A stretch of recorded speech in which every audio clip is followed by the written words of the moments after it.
Hello and welcome everyone to episode number 80 at the Indie Football Podcast powered by Ultimate Champions. And of course, it's a momentous occasion for us because we are only 20 episodes away from a century of episodes.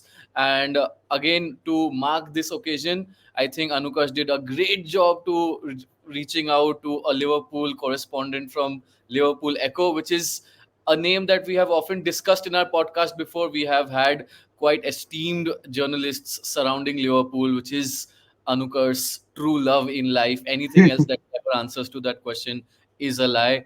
But thank you, Paul, for joining us. How do you feel? How are you feeling tonight? I'm feeling good, yeah. No disrespect to you two gents, but I'd much rather be covering the Europa League semi-final this evening. But wasn't quite to be, was it? The treble dream has died. But other than that, we're feeling good. Jurgen Klopp's got 3 games left, and I'm sure the fans are going to give him a hell of a send-off. Yeah. Anukar sir, please tell everyone how happy you are to have Paul with us today.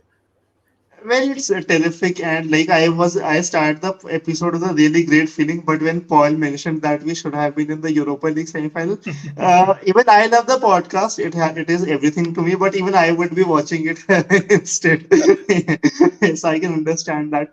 But on to matters of interest and on to the present, I have to say, Paul, thank you so much for coming in because I mean, when I started the podcast, it was one of my, you can call it a dream, definitely, of having you on the podcast because we were very much in the initial stages and coming from a country which has a lot of footballing culture. A lot of people do watch it, but a country which doesn't play that good quality of football on the pitch. I have myself grown up as a Liverpool supporter since 2006 as a 7-year-old.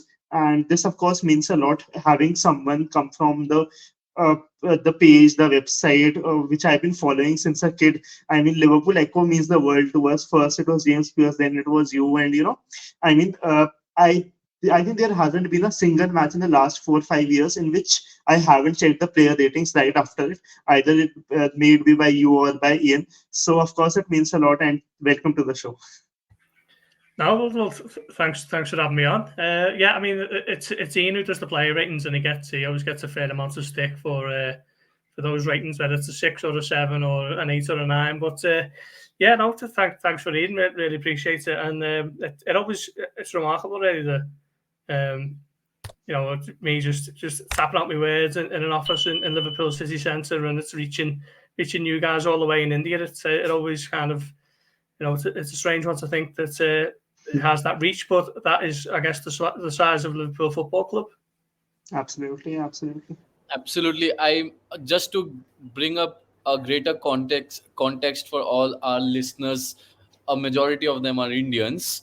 I just tell people about your time in Liverpool since you have joined in 2016, and it is your 5th year as a proper correspondent. And your description all over Google describes you as someone who brings about all the details about Anfield day in and day out. For me personally, and which is also a bit concurrent with how the Indian sports media market is evolving, the first question that I'd like to ask you is, Paul, how much do you think reporting, football writing, football coverage by journalists such as yourself has changed ever since the first time you joined Liverpool Echo back in 2016? Yeah, it's a good question. I mean, when I first joined the Echo, I think I'd been a journalist for 7 or 8 years, something like that. But the role I had initially was very different to the one I have now. It was almost very social media trolling of seeing what was happening in terms of, I think at the time that there was like a bit of a click with Liverpool in terms of Coutinho, Lucas, Alberto Moreno, and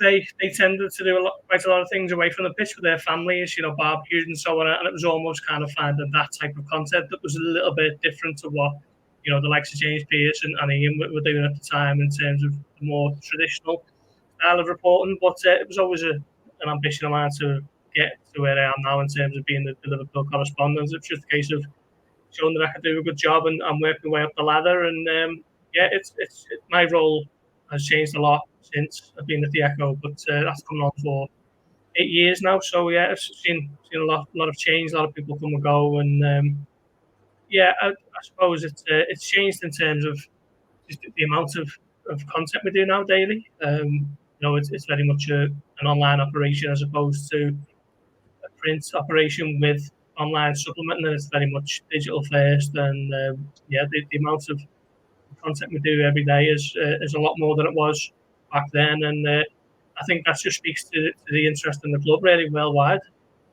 Right, absolutely. Yeah. Paul, you have come a long way from writing for 90 Minute Online to, being so high up the ladder for Liverpool Echo. And one segment of yours, which I like, really look forward to, especially in the summer transfer window, is the live Q&A you do.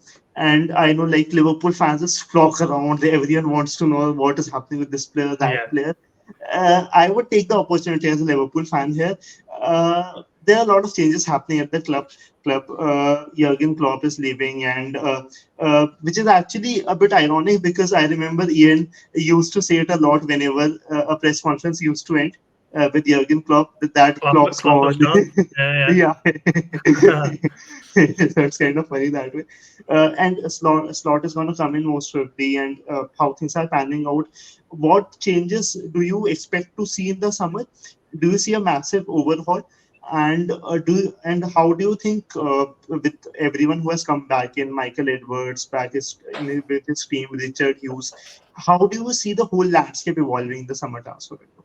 Yeah, it's a really interesting one now because I think under Klopp and Michael Edwards, when he was the sporting director, he could sort of guess whether a transfer link was genuine or whether it was a bit kind of made up on the fly, and what had legs and what didn't. But now I think it's a totally different operation at Liverpool. So Liverpool can get linked with any player, and you think it might be genuine because it's just going to be a completely different way of operating with Richie Hughes as the sporting director and Michael Edwards as the CEO of football now, as his job title is going to be with Fenway Sports Group, and he's essentially going to be the new Mike Gordon, who's running the club, and Richie Hughes is stepping into Edwards' old shoes, and Arne Slot we expect will be the new manager, and I think he's going to come in under the title of head coach, which is a little bit of a departure. It might only seem like a subtle one, but the fact that he's got a different job title to manager suggests to me that there's going to be less demands on him or fewer demands on him to sort of things like contract situations or player negotiations or anything like that. And it might just be a Right. case of him um, Mhm. picking from a list that Richard Hughes and the data team and Edwards have signed off on in terms of who Liverpool can go and get in the transfer market. So I think for supporters, it's a really interesting time, and I can see why there's some apprehension and worry about it because for a long time all anyone connected to the club has ever known has been Jurgen Klopp. But also I think it's an exciting time for a fresh voice and a new way of thinking, and let's see how it pans out. But to answer your initial question, I don't think there's going to be too much in terms of huge overhaul in the playing squad. It's been a difficult April, but I think that shouldn't mask the progress that has been made for what is a relatively new squad. All right. So when you it was quite interesting that you mentioned all this because uh, at some point of time I had planned this to mention in our episode because we had people like James Pierce and Peter Moore join us earlier, which would probably be the two most favorite episodes for Anukarsh, other than this one in our 80 episode history now. I mean, but and of course this is an element that it was a kind of a recurring theme that came out across both those episodes, and more so when we spoke to James Pierce, is that while a journalist's job to someone outside who loves the game, who loves going into the depths, the tactical analysis and all those things, it is an ideal job, but it also comes with its own set of challenges. So how have you, could you just tell us more about certain roadblocks or obstacles that you have overcome throughout your career as a Liverpool Echo correspondent? And is this is are these challenges kind of inevitable, or do you think it's certain things get better with time? How is it exactly? Because we have spoken with journalists from across the world, you could say, at least from two, three different continents. And of course, the cultural differences come in, and there are a lot of variables that we have been exposed to. So please give us your insights on this.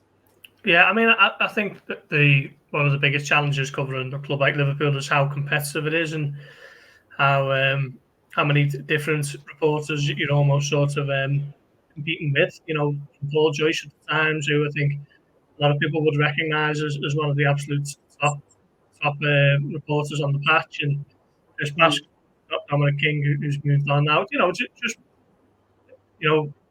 very um, top class names who've done this job for years, and you are essentially competing with them. And then likes of James and Neil Jones, and a lot of us are friends, but it's still a competitive field. So that is one of the challenges. But ultimately, I think it's about your relationships with people at the club, and those build over time. It's not something you kind of expect to have within a few weeks of the job. So, like you mentioned earlier on, this is my fifth season now in the job, and um, yeah, it's difficult because a club like Liverpool don't want you to know everything. A lot of people think that we just kind of get spoon-fed things from the club as and when, but that certainly isn't the case.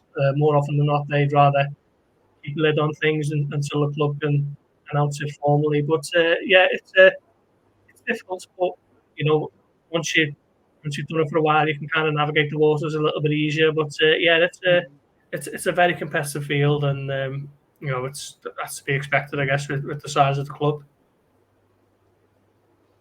Interesting, Right. because Anukar sir, you would remember James mentioning so many things around Liverpool and covering Liverpool, but it's just exciting to have people who have had such a close, and they have been such so in the vicinity of people, action, players, and those kind of things. So I'm sure this is something that you would want to ask more questions about as a Liverpool fan. Definitely, because I mean, one thing that has really intrigued me about Paul. But before I ask that, I also want to mention, since you mentioned James sometime back, is that he was also mentioning about the times that he misses Paul and Ian a lot from the Echo on our podcast. Yeah. But of course, Paul Dwaipayan gave me this last birthday. So this is Jurgen Klopp's biography, as you can call it. So I wanted to ask this question that so you on your Twitter feed you have his photo as your background photo with Jurgen Klopp. How has your communication been with him all these years, knowing him as being there up close with him, and what sort of transition or cultural change have you seen back from the days of Brendan Rodgers in the club, like from someone who has observed the club so closely, and how do you think that's going to change this summer, if it is one? Yeah, I mean, I've never in the job I do now. Klopp is the only manager I've ever known who I've worked with. So I'm looking forward to seeing how Slot. We expect it's going to be Arne Slot. How he differs in terms of Jurgen was so kind of self assured and is so self assured in his own abilities and his own achievements, and um, he doesn't feel like he has to have the media on side. Certain managers make a point of finding out names and getting to know the journalists a little bit, and if they have to lean on them at certain points, when they go through a little bit of a sticky patch, that is what they do through their relationships with people in the press. I know Brendan Rodgers did it, for example, when he was Liverpool manager. I know David Moyes does it. You see David Moyes when he comes back to Liverpool with West Ham, and he still speaks to the guys who were there when he was Everton manager, and he's got nicknames for them all, and there is that relationship there. But with Klopp, he's never been too concerned about establishing that, just because he thinks, well, I'm a world class manager who knows what I'm doing. I don't Yes. necessarily need to butter these guys up and hope that one day that they're on my side. If the results are there, which invariably they have been, then people will be in support of Klopp. So he's I'd, we see each other every week. I ask him questions every week, but Other than that, I don't think, I don't think he's going to be giving me any hugs goodbye when it's his final press conference or anything like that. It's been a very, very professional relationship, and I think if you asked Klopp, he'd probably struggle to pick me out of a lineup, to be honest, just because he's so. He's not massively, like I say, he's not looking to tap into the media too much. So yeah, it's just one of those things, and we'll see if Arne Slot is any different. I suspect he might be, given that doesn't quite have the profile of Klopp when he joins the club. Okay, so now that you mention it, because like about Klopp and your the relationship he has with the journalists, let me, I just want to go more into the side of Paul Gorst, the man other than the journalist. So, and I would like to tell our viewers that, Paul had mentioned about telling us that his little daughter goes to bed early and then he can come for the podcast, so it kind of goes to show the family man that Paul Gost is. So how do you manage being able to get those breaking news for the Liverpool Echo, and also managing a family life in such an amazing manner? Give us a bit of an insight into that for aspiring journalists. Yeah, it's difficult. Like as we record this podcast now, I've got an eager dog who wants a bit of attention, and he's just hovering around me trying to get involved. And I remember speaking to Trent Alexander-Arnold just after Liverpool had won the league, and it was over Zoom. And not long had the dog, and he spent 20 minutes of the conversation just biting my toes and just looking for attention while I'm trying to speak to Trent. It's difficult balancing the two. I remember a couple of years back, me and my girlfriend were watching a film just after Christmas, and I got a text that Liverpool were about to confirm Cody Gakpo on a 5-year deal, and I had to pause the film and stick the big light on and get the laptop out, and then you're working for another 2 or 3 hours and trying to get it all done and dusted for the paper and the website. So it's not a 9-to-5 job. It's increasingly becoming more of a 24/7 job, and yeah, it's one of those things. But it comes with the territory, I guess, of covering a club as big as Liverpool. You sort of know what you're getting yourself into when you want to do a job like this. You're going to be traveling the country and Europe and even the world nowadays. We've seen Liverpool go to Dubai and Thailand and Singapore, and there's some of them going to be in America. So yeah, it's tough balancing the two, but there are more difficult ways of making a living, I guess, than traveling around watching Liverpool. So that's kind of how I always square it out in my own mind. But yeah, it's tough. You mentioned about your job being, of course, having its own challenges, but and of course we had a group of the three of us, and there was a flow being shared over there. Of course, it was very clear by the amount of detail that Anukarsh really had spent a lot of time trying to make that for this group, for this podcast episode that we are having. The most interesting question that I found out from there is about the reporting challenges that a journalist has. We mentioned about social media and how everyone constantly keep having their own opinions. So as a journalist, as a correspondent, how do you ensure reliability and accuracy of your reports of whatever you're claiming in this constant world of rumors and all kinds of sources, which many a times are not reliable? Yeah, it's difficult, but you can't just say something because someone else has said it. For example, you have to make sure that everything you believe to be true is checked with people who you trust, whether it be at the club or outside the club, and from various different sources. But yeah, it's in a world where a lot of people just say things on social media that might not necessarily be true, and if it's not true, they get to live another day, and they don't have the reputation kind of battered in the same way.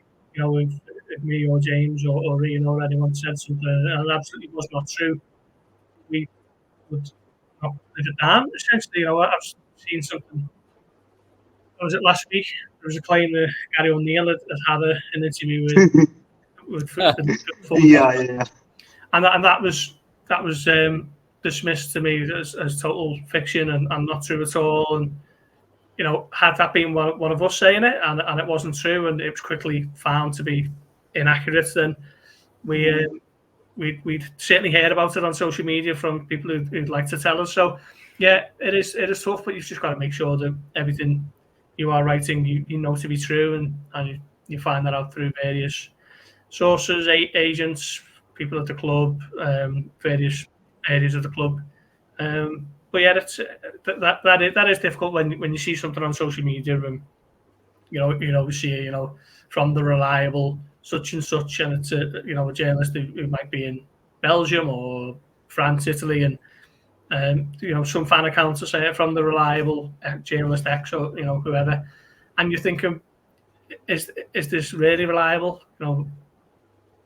What sort of history does this guy have to be proven as reliable? It's tough, but you've just got to trust the people who you speak to. Fair enough. But one thing I can say to everyone who's going to watch this or listen to this on Spotify for that matter is like I can go out on a limb to defend Paul with his reliability, because I'll recall an incident, and I have wanted to recall this incident since the first episode of the podcast, which was on January 14, 2022, Dwaipayan, if I'm not wrong. Yeah, Right? yes, Yeah. January 2022. And in that episode also I had mentioned this, that Diogo Jota was said to be announced, but there was no confirmation as such for that matter. And I just texted Paul, like me and my mate, we were just having a discussion that, will he come in, will he won't, or will he not? Because Thiago had been like confirmed or very much agreed a day or two back. So like there was ambiguity over that, and I just texted Paul out of nowhere. I was like, let's just take a punt and just Paul told me that just wait a couple of hours and something might happen. I think, what is that? You said no, just stay up, and I think it was 1:30 or 2:30 a.m. IST in India, and I texted you saying that if it does happen, I would be very happy. And 2:30 a.m. sharp IST, everyone, you, Melissa, and James, everyone came out with the headline that the deal had been agreed, and I was on top of the moon. And I think those are the things, like you talk about, how Liverpool Echo is reaching India and all across the globe. I think these are the examples when you connect on a human level, which change the landscape. Because I think that is one story which I've carried with me always as a fan. And I think that is the only time I haven't regretted wasting time on Instagram. Yeah. So, yeah, I remember that. Yeah, it was that was a busy day. I think Liverpool confirmed Thiago at around about 5 o'clock in the evening, yeah. and we had the details through about Jota, and yeah, it was a bit busy day for the club, busy day for the journalists covering the club, but yeah, he's proven to be a great signing for them, hasn't he, over the years, Jota. It's just a shame about his injury problems. Hopefully, he can have a full season injury-free next season, and I think he's probably Liverpool's probably best centre forward, through the middle. But yeah, I remember that when he signed in September 2020, and Liverpool were champions at the time, weren't they? And a couple of big statement signings at the time, Thiago and Jota. Yeah, absolutely. So, Paul, I know, of course, there are some things which, of course, remain inconspicuous in that regard. But how do you, as a journalist, maintain or are able to, source these kind of conversations from the club? How, is there a press release internally, or are there certain contacts? How do journalists like you, James, Melissa, for that matter, Neil Jones, Lynch, also for that matter, how are you able to get these news, these exclusives? And because I have seen that there's sometimes a trend that one of you might find it, sometimes it's the other one. So is there a trend, is there a certain way you are able to get the news for that matter? No, not necessarily. It's just down to the relationships that you establish while covering the club. Just through, if I'm at every single Liverpool game across the season, I might see the same people every single week, and you get talking to people and chatting to them, and you strike up a bit of a friendship or a healthy working relationship, and yeah, it just kind of works like that over time. Youth games, you'll see, certain people at the youth games and whatever else, and it's just about building up your contacts that way. And it's an interesting one now with the David Ornstein at the Athletic, who's the absolute, gold standard of breaking news lines in football news. And then you've got, from Liverpool's perspective, Paul Joyce is certainly number one, I think, of the Times. But it's just about, like I say, just relationships, and the more people that you speak to, the more people who you're on good terms with, the more at some stage, something might come along where they tell you something that turns out to be a good little line for you to chase, and that's kind of how it works. But there's no real set way, and I'm sure if you asked James or Neil Jones, like you say, they'd have a different answer for you. It's very much there's no kind of one set way of going about it. All right, interesting. One of the things that I wanted to personally ask Paul, of course, Anukarsh here is the one who follows the club much closely than I do. But of course, in India right now, and of course, I do try bringing that aspect a lot. I'm sure you remember I did ask you about whether or not you have ever made a trip to India. But for example, even before we made this football podcast, I was and I still am a lot into cricket. At one point of time, becoming a cricket journalist, a cricket correspondent is all that I could ever think about. So I was now one day I was just sitting and thinking about how correspondents on a match day go about their work. Like for example, and let's probably not take Liverpool Echo as an example because we have already filtered out many different kinds of sporting publications. But while there is a correspondent who goes to a match, a venue, probably 3 hours before kickoff to observe everything that happens, is there a internal meeting that, like, even we can take your example for this matter, do you like sit in the morning of a game day with all the correspondents where you divide the possible topics that a correspondent is going to focus and write on, or is it like flexible? I am going to go to the stadium today and I'm going to observe something, I'm going to have an open mind, and something that clicks, I'm going to dig deep into that. So how does that Yeah. process happen? Are there places, things in place, or there is a middle ground, like things like that? Yeah, I mean, I'm quite fortunate in that I'm able to write, quite freely. I very rarely get given, a job from my boss that says you've got to write about so and so today. You've got to do this and that. So the way it tends to work for me is that I'll get to a typical game day at Anfield. Let's say 4:30 kickoff on a Sunday. I might look to get there for 1:30. Get in there with my colleagues Ian and whoever else is there from the Echo, Theo Squires maybe, and we do the live blogs, we do the team news pieces, and then I write what we call the verdict, which is kind of a big, overarching piece about the match itself with a little bit of details about the game, but generally it's what it means, and it's more of a colour piece rather than a traditional player. Darwin Núñez scored, Mohamed Salah scored. Some of those are thrown which in, they but haven't recently. yeah. That was a poor example. Yeah. So I'm quite fortunate in that I don't get told what I have to write about. It's very much what I see, what I feel, what it means for the season, all that type of stuff. And then we go to an area called the Mix Zone, and it's hopefully get a chance to speak to one or two of the players. Normally it's Virgil who stops, and we get 5 or 10 minutes with him, and then we've got Jurgen's press conference, and yeah, it's a busy day. It's all kind of crammed in from team news an hour before the game right the way through to maybe 2 or 3 hours after the final whistle. But yeah, I mean, I'm quite fortunate that, like I say, I don't have to abide by any specific framework other than I'm writing the verdict, and whatever I think and feel and believe goes into that verdict, and then it goes online and in the paper, and it's well read. Staying true to the time commitments that Paul has given us, Anukash sir, probably we have got time for a couple of more questions, so please shoot. I have those couple in mind, and I was hoping not to miss them. Like some of our strikers have, though. With all due respect, they have scored a lot of goals. I It's quite sad. Things haven't worked out lately. Yeah. But one of my biggest inspirations for discussing the idea of this podcast with Doipain was the Blood Red podcast that you have with Theo Squares and Joe Rimmer. Theo, of course, you mentioned in the last answer.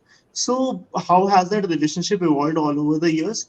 And what advice do you have on someone running a footballing podcast from your perspective, coming from someone who, is running such a successful podcast listened by many across the globe?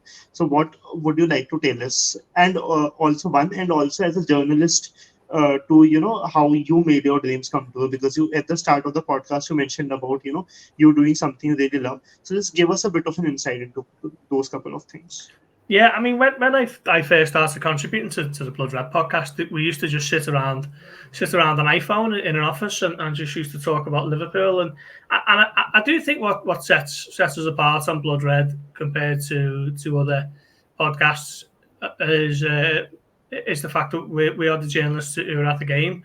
So if you're a fan and you have your opinions, sometimes you can say them a bit more forcefully than perhaps we can as journalists, because we can't slag off Virgil van Dijk, for example, because next week he's going to be standing in front of me and he might have heard what I say. If I say he's terrible, he's over the hill or whatever. So we do have to temper what we say. It doesn't mean we don't give our opinion, but we do have to cover it responsibly and professionally. But yeah, it's in terms of seeing it grow, like I say, we used to just sit around an iPhone, and then we moved offices. The Liverpool Echo moved offices from Old Hall Street in Liverpool city centre to across the road to St Paul Square, still in Liverpool city centre, and we had a podcast room, and we, fortunately, the kind of growth of the Echo on the back of Liverpool's success, more people reading it, more people wanting to listen to the podcast. We were able to take on an entire new department, a Blood Red specific department, and they were great.